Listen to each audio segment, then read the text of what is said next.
again. We are continuing our discussion of canon, and this is probably the fifth short clip that we are talking about canon. And we said a canon is a standard and it is a collection of books in this instance. And we're talking about the Old Testament. How did we have what we have as scripture, and what is it that made us, or the people who made the canon of scripture, come together? Why did they exclude others?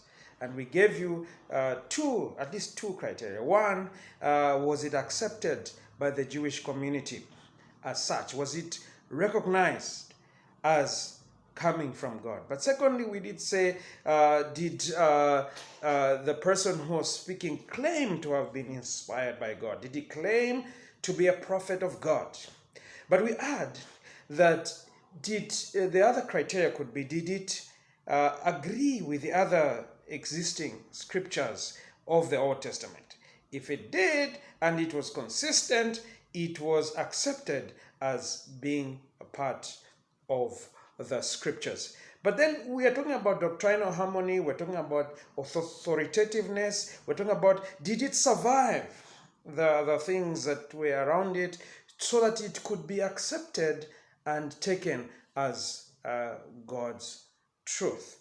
So in the Old Testament, before the close of the Old Testament, in between Malachi and Matthew, that 400-year period of silence, as it is called, the intertestamental period, the scriptures were collected and taken together. They were read and they were accepted as true. And the Council of Jamnia, as many of us believe, and I believe that as well, although some dispute it, the Council of Jamnia, the elders there, they came and agreed and accepted what is known as a canon. So anything that was outside was not accepted as inspired by God and not part of the Old Testament.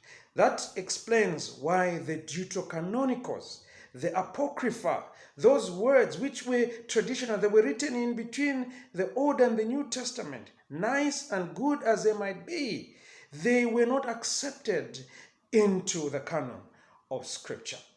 Does it mean they were wrong and evil? Not exactly. But sometimes they were not in agreement with other scriptures.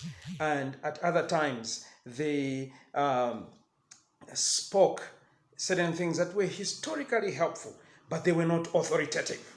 And no one would bow to those. So I hope this is helpful for the Old Testament.